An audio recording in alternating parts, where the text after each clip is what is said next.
that magnifying God in my choices, in the way I treat others, and in the way I treat myself, is tremendously difficult, but altogether possible for me and for you.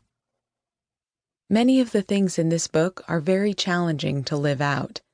If it was easy to live virtue wholeheartedly, everyone would be doing it.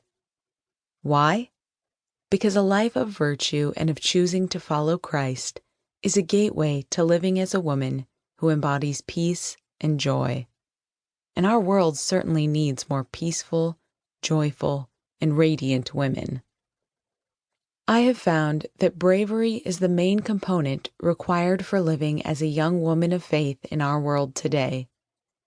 If you want to live virtue and proclaim a wholehearted faith in your words and actions, you have to be bold.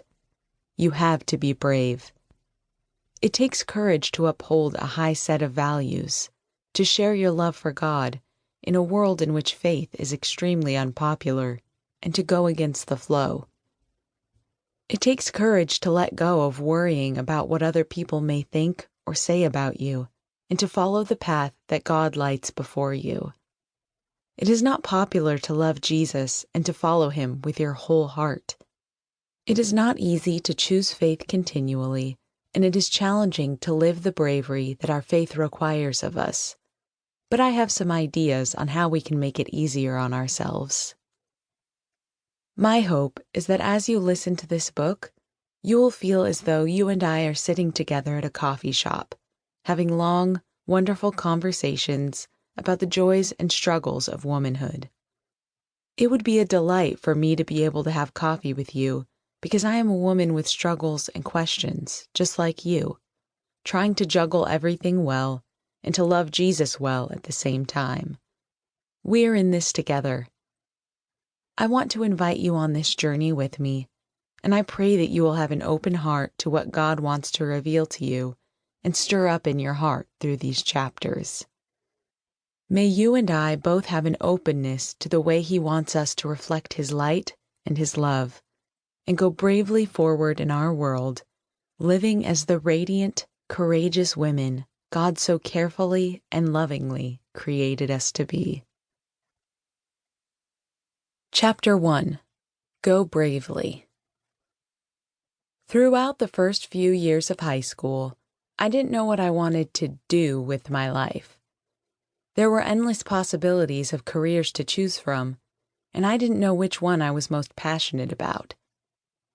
I signed up for an elective video production class on a whim my senior year, thinking it would be fun. I had no idea that class would change the course of my life forever. Through this class and the passion of my wonderful teachers, Mr. and Mrs. Gillen, I became very drawn to the field of journalism, video, and media. I began to have lofty dreams of becoming a sports reporter for ESPN after spending many memorable Sundays and Monday nights watching football with my dad while growing up. I began to research colleges with prestigious journalism schools, and one school that kept coming up in my research was Arizona State University in Tempe, Arizona. ASU boasted the best journalism school on the West Coast and was very affordable compared to most of the other schools on my list. So I went on a fun visit in the spring with my dad and felt it was a great fit for me. I applied, was accepted, and after having attended small, private schools my entire life, I set out for ASU, a place where young people of faith were an extreme minority.